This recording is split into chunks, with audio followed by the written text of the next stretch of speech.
Iran 400 kilo uranium लेकर निकल गया था। क्या फेल हो गया अमेरिका का फोर्डो परमाणु स्थल पर हमला?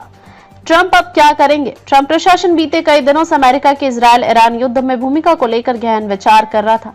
हालांकि सामने बयान यही आ रहे थे कि अमेरिका कोई भी फैसला लेने से पहले 2 हफ्ते तक का समय ले सकता है, लेकिन अंदर खाने ट्रंप ईरान के खिलाफ सैन्य कार्रवाई के पक्ष में झुके हुए थे।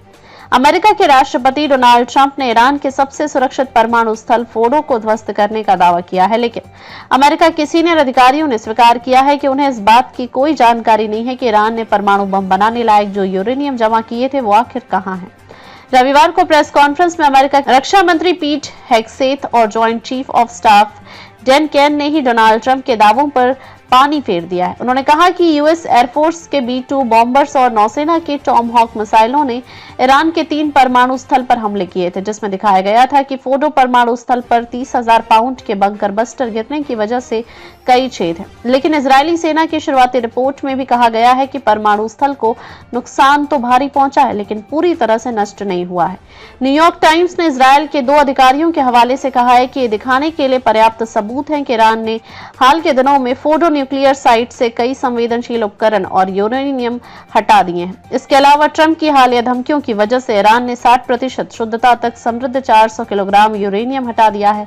अगर ईरान 90% तक यूरेनियम संवर्धन कर लेता है तो वो परमाणु बम बनाने लायक यूरेनियम जमा कर लेगा।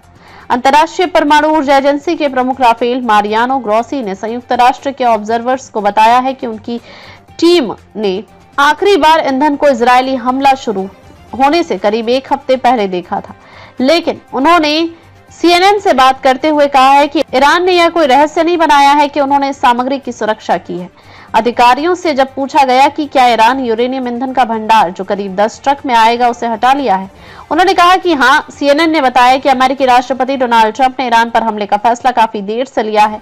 आशंका जताई जा रही थी कि वो पहले ही हमला करने की इजाजत दे सकते हैं, लेकिन शनिवार को ही जाकर ट्रंप ने आखिरकार हमले के लिए हामी भरी। CNN ने एक वरिष्ठ व्हाइट हाउस अधिकारी के हवाले से पुष्टि की है कि राष्ट्रपति ट्रंप ने निजी चर्चा के बाद अपने करीबी सहयोगी और पूर्व फौजी कमेंटेटर पीट हेगसेथ को इस ऑपरेशन को आगे बढ़ाने का आदेश दिया।